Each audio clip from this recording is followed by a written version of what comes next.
Heidi ho! Guess what we're doing today? We're gonna can those Crowder peas finally. I'm gonna show you how many I have. Look at this big old bowl. Oh, that's not it. That is not it. This big old thing. And this one is almost full too. So what I've decided is my canner over here will hold 16 pint jars. I like to do pints because me and Scott are the only ones that eat in this house. And that's about a meal for us is 1 pint. So I'm going to do pints. If you have a large family and you need to feed more, I would do them in quarts. But since I'm doing pints, I can do 16 jars in my canner. So I'm going to go over a few things here, just kind of let you know what I use. Oops, sorry, that's my microphone. But let me show you this first. If you do not have this book, you need to get this book. It is the Canning Bible. It is the Fall Complete Book of Home Preserving. It has tons of recipes for all kinds of jams and jellies and all your vegetables. Even has seafood. Did you know you can can meat? We're going to do that too. Not today, but I'm going to show you guys how to can meat as well. So, this book, it tells you everything you need to know as far as pressurizing too, though, because you need to know how long for different things, because it's not like, oh, everything you just put it in there and do it for so long and that's it. No, everything has different acidity, and you just have to go through here and figure out how long and at what pressure. And it also depends on your altitude. We are at 1,100 feet, and this book tells me that for peas, I need to do them at 11 pounds of pressure for 40 minutes, and that's for my pint jars. If I was doing quart jars, I would do them at 50 minutes. But we are doing pints. So, get you this book. The other thing is, I showed you guys this before. This is so helpful. So helpful. Has everything else that you need. You're going to need a pressure canner. Mine, I believe, is a 21 quart. I think that's what it is. It comes with, get this out for you. It comes with this base.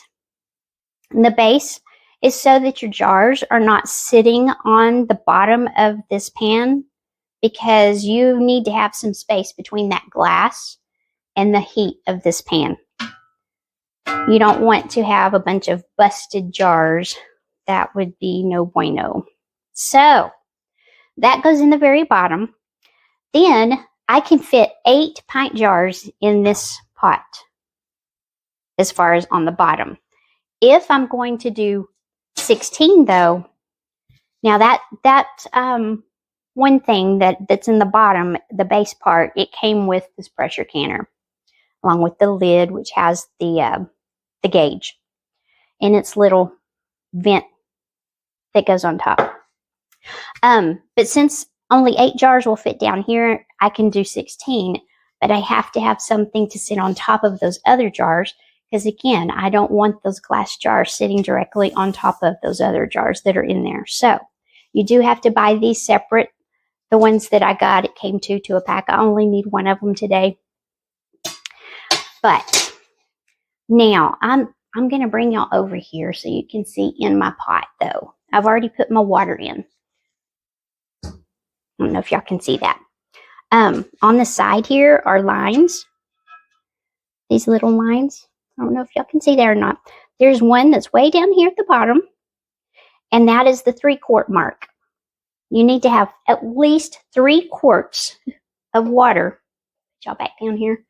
You need to have at least 3 quarts of water in the in this pan. You don't want it to go dry. If it goes dry, you have a mess. The thing could explode and it can be super dangerous. You don't want it to go dry. So make sure that you have that water in there. The other thing that you need to put in the bottom is vinegar into the water. 2 tablespoons. Not that whole thing. I've already put it in there. I just measured out 2 tablespoons of vinegar and put it in that water. That is to kind of help things from getting, like mine has really hard water. I have really hard water. And it starts getting that film. The rings will get film. They may even start rusting. Even your jars can start getting cloudy. So like in your dishwasher, you know, you do use a rinse aid. That's basically what that is to keep that hard water at bay. You're going to need a pot to get your lids hot. And I already have my 16 lids counted out here. I'm going to go ahead and put those in this water and get it turned on. Let's see what else I have here. You are going to need some canning and pickling salt. We're going to put a half a teaspoon of that in each jar. It's good to have a scoop. I love this little scoop. He's just perfect for dipping them out, and you can get quite a bit of peas in there. And then it's kind of narrow, so it fits right into my jars. I use the wide mouth. They're so much easier. So much easier. So let's see what else. I thought of something just a second ago, but what was it? I will think of it. Well, anyway, first thing I'm going to do is start washing up these peas because they are pretty filthy. Even though I washed them, or I didn't wash them, the peas were actually already washed before I peeled them or shelled them, but they always have, and let me see if I can, yep, here's one right here. When you get done shelling them, you're going to have these little, I don't know where the deal is. There's the camera. You see that? It's just like the inside of the pea. It's like the inside of the pod, kind of a silky feeling deal. You don't really want those on there. So washing them is going to take that off. It's going to get rid of any shells that or the pods that I may have missed. And just in case there's leaves or insects or whatever else in there. I remembered what it is. The lid. You want to put a little bit of vegetable oil all around on the inside of that gasket. There's a little rubber gasket that's on the inside.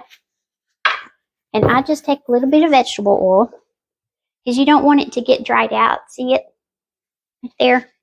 I just run this around that gasket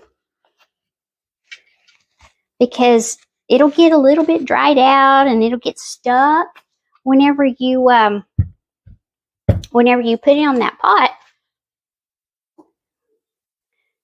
I usually do it with just my fingers. I was trying to be a little cool and use it a different, but you need to get up in there and put that oil up in there. And I just go around that gasket. That way, whenever you are done, it is a whole lot easier getting that off.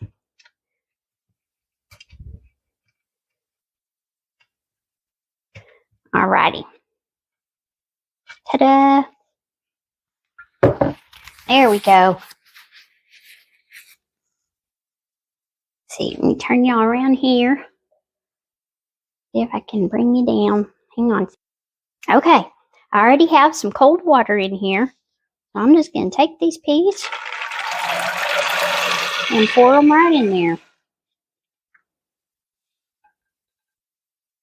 See there were a whole bunch of little itty bitty baby peas even that were still stuck in there. I see those. So I'm just going to kind of go through here. See there? And get me a paper towel out here. We can put this stuff on here. You also will be able to see any peas that are not any good. He's got a hole in him even. And I just go through here and kind of pick them out. Pick out the ones that are kind of yucky. Like that one, he's kind of dark. But I'm just going to go through here and do this process. I'll look at them and see if I see any yucky ones and throw them over here. You may have to kind of use your fingers and squish them to get those silks off of there. Here's one that I don't like the looks of. But I'm just going to go through and do this for a little while. I'll be back. All right, I've gone one time. Can you see all that stuff in there? I'm going to let that out. And get some clean water and we'll start again. All right, and back into the bath they go.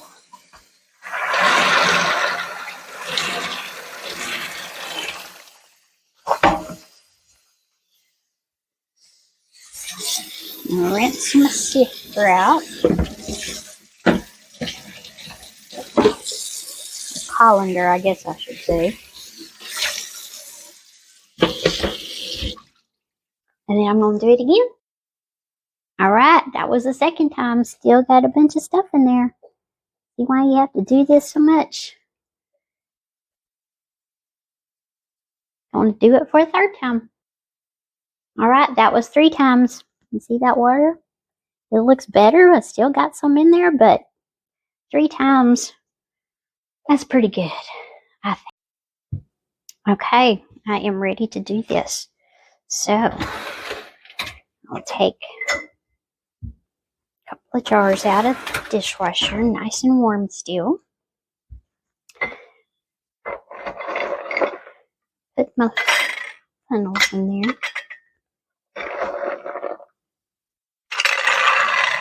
And whenever I fill these up, I am only going to go, and I'll show you that little lip in there in just a second. That's as far as it goes. I already did a few of these to get myself back in the hang of it. Okay. You see that little lip right here at the bottom? That's as high as you want to go. And you don't want to bang them on the counter or shake them or anything like that. You don't want to pack them in there. You just want them to be loosely done. So I just put them in there. Make sure I stay below that. A couple of them are really close. But then you take your salt. My magnet stuck to it. And I put a half a teaspoon of salt in each one. Just drop it right over the top. Like that. Then I get my hot water going, where it is just as hot as it can be. I've had it turned off for a second. Gotta get going again. You want it to be so hot that you can't keep your hand underneath it. Whew, there we go. So, I'm just going to fill it up to that same line. That little lip. That's as high as I want to go. Gotta leave, it's about an inch of headspace at the top for any expansion that might happen. Here we go.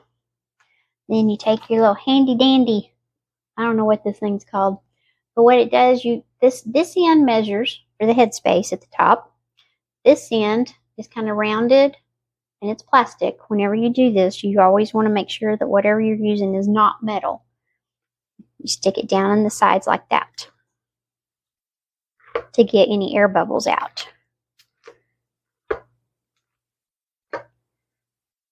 Just like that. Then I take my other cloth and I go around the edge. Make sure there's no salt that got on the edge, any debris, and I'm also feeling to make sure there's not any cracks in my jar that might keep it from sealing. I've got my lids here, still nice and hot. Put that on top.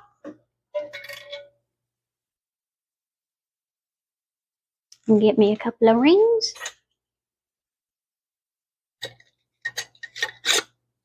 And you do not want to go cranking down on these. You just do them until you have resistance like that, and then I just do just a little bit of a turn. I'm not going to crank down and make them super tight, okay? And then I'm going to put them over here in my canner. Alrighty, I wanted to show y'all whenever I'm putting this last one in.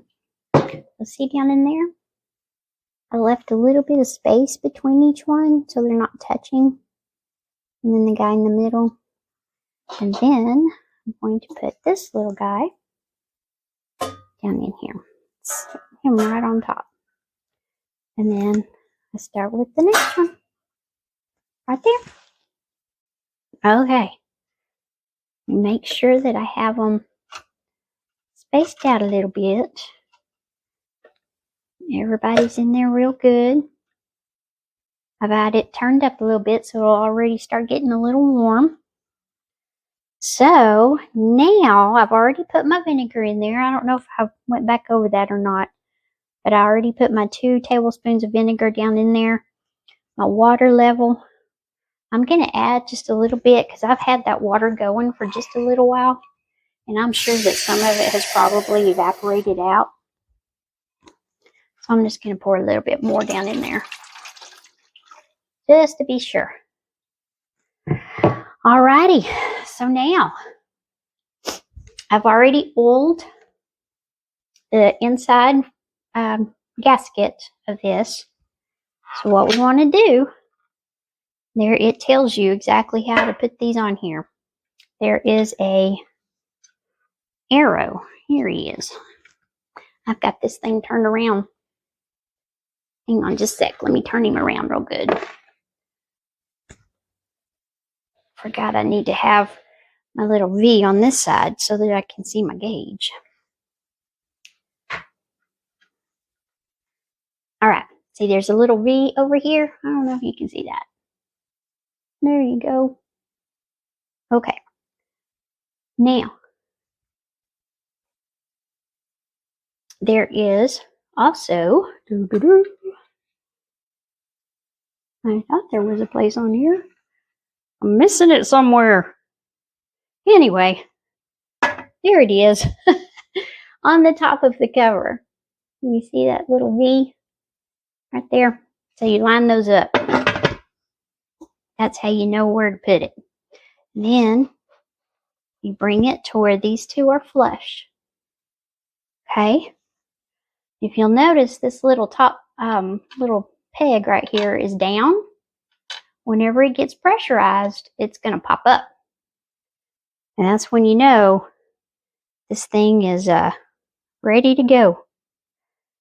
I don't think I have that quite tight enough. Let me tighten that up a little bit. I want that to be a little bit tighter.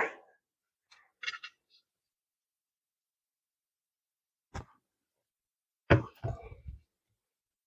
can't quite get it anymore. Okay.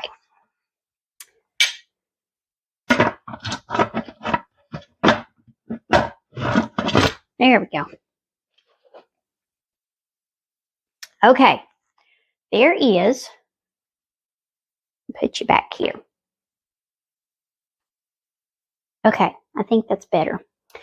There is a little vent right here.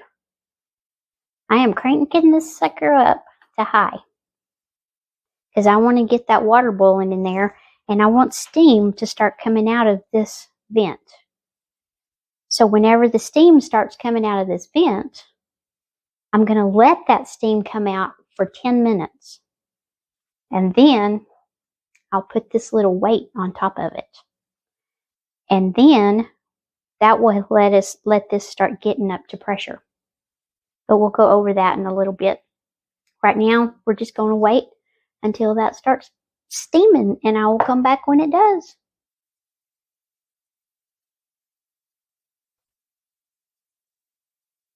Can y'all see that? I don't know if you can't see it. I know that it's going up here because I can see it on my microwave. the steam that's going up there. There it is. Alrighty. I'm going to put this on here now. And then we are going to let it come up to pressure. I want this gauge to go up to 11. Once that gets up to 11, then I will start my timer for the 40 minutes. So I'll let y'all know when it gets there. I'm going to show you a little popper popped up. That means it's pressurized, so this gauge right here will start moving in just a second.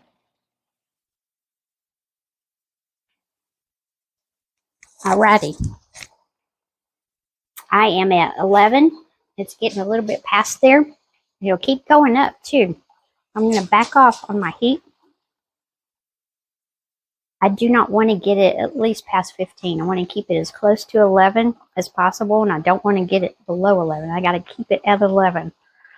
So you have to kind of play a game to keep it between the two, especially on my I have an electric stove, so it's not a constant heat. So I'm going to sit here and watch it. If this little guy starts making a massive hula dance on here, it'll start rattling. When it gets to that point, then we are in trouble. So you just want to make sure that you do not let that get past 15 over here. Have to keep it at least at 11. So I'm just going to sit here and watch it. It's starting my time for 40 minutes, and I'll be back.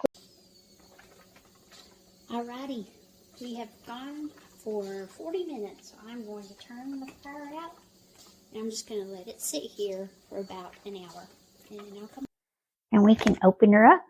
Now it's going to be extremely hot, the steam. So we want to make sure that we open it away from us, okay? Let's see. It's a little warm. I'm going to get my mitts out real quick.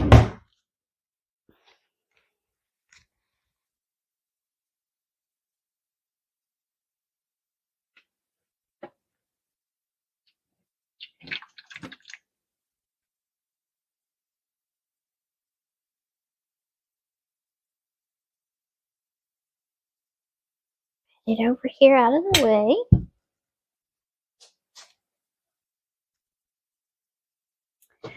And I have my handy dandy jar lifter. I'm going to take them out. See them still bubbling? I don't know if y'all can see that or not. Let's see, I'll put them over here.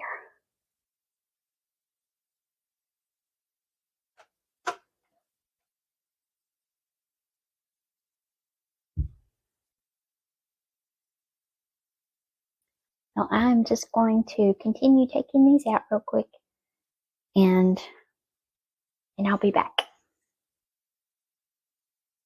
Alrighty, we have 16 pints of Crowder peas, and it looks like they have all already sealed. The little hump bump thing in the middle of the lid, you won't see it sticking up anymore, and they are all down. Still boiling in there. And they are all done, and these will be good on my shelf for a long time. But you know they're not going to make it. I'll give some to my kiddos, and then we will enjoy the rest of them. Tomorrow I am going to blanch some of these and put them up in the freezer. So I will record how to do that as well, and that way you'll have the option to do either or. But that's it for today. Y'all have a great one. Talk to y'all soon. Bye-bye.